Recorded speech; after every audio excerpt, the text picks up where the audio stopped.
This is my personal survival kit. This is a Ultra box, which is basically just like a Pelican box. Waterproof up to 100 meters, or 100 feet, not sure which one, but I won't be going that deep. It's got a little rubber gasket here so that when it goes deeper it can release the oxygen so it can do whatever. Got a really strong hinge all the way back here. That is probably my parents flushing the toilet right now. And I'm going to open this up and show you my contents. It's got a really strong lid, which is good. First thing I have is just a Bic lighter. You guys all know what a Bic lighter is for. This is not 550 cord or anything. This is actually lacrosse. For like the stick, the net, this is far stronger than 550 cord, and I think that's about 20 feet of it. It does have inner strength, so you can change it around, and I've got it all knotted up and tied here because I tried to make a bracelet out of it, and that didn't work too well. Second of, I have some Blistex, the menthol stuff, because when you're in a survival situation, comfort may also help you survive because you can go 3 days without water and more than a week without food.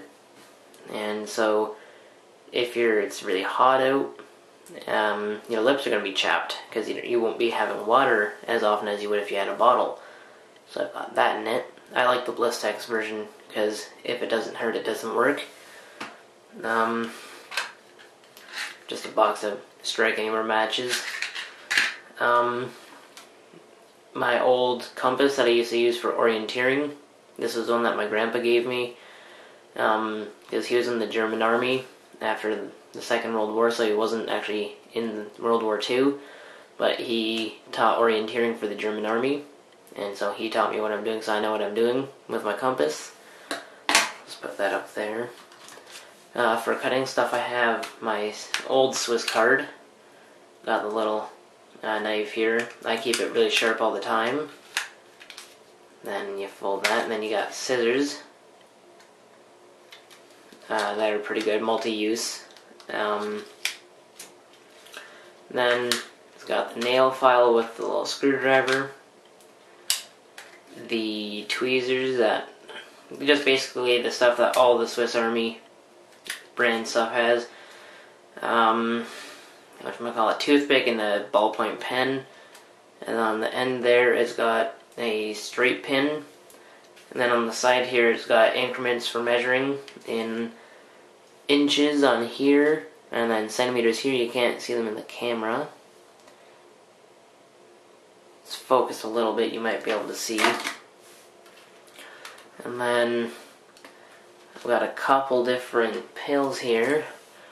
Two 400 milligram Motrins, I believe it's just ibuprofen, and then one Tylenol Sinus, which is that one there because I have killer allergies, and I keep the painkillers in there because if you're in a survival situation, chances are you might be hurt.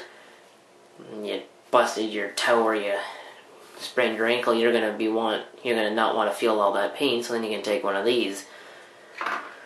And then I've got here, these are 2 pieces of jute twine coated with citronella wax. Citronella doesn't really matter, it's just what I had at the time. And so these are basically just like a portable piece of fire that I can just light up with the Bic.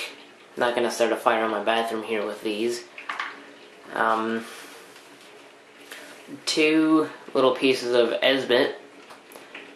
I'm not sure what, I don't know if it's hexamine or trioxane, which is what Esbit is, but I carry these because if it's the winter time and it's really frigid out and you might not be able to get a fire going, you can use these and this will keep burning. It will burn in the snow. I have tested it many times. And then in the bottom here, I've just got some Band-Aids. Got some various ones. I got a big one, small ones for your toes and all that kind of jazz. So I'm just going to put this back in here. I don't really have like an organized section for everything. I try and keep all the small stuff in one corner because a couple of the things can just stand up. I do realize that I could probably make a better survival kit, but I'm never doing anything where I need a survival kit, because if I get lost here, I just need to walk for like 10 minutes in any given direction and I can find a road which people always travel on, because I live on the Guelph line, neighboring Derry, and what used to be Steeles is now Conservation Road in Milton, Ontario. And my compass is all funny because there's something magnetic in there. So north is where the red needle's pointing. So I'm just gonna have that.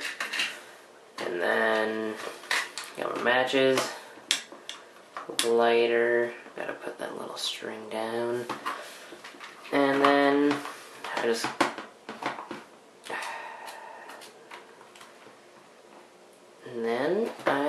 close it all on up. A real loud snap there. And it's got a handle too. And it's got these little things here that you could put, that's on either side for the handle here. It's got a little cinchery-do, whatever you want to call it. It's nice for carrying around. I usually put this in the big pocket of my Condor 2, just when I go, because you never know when you'll need it.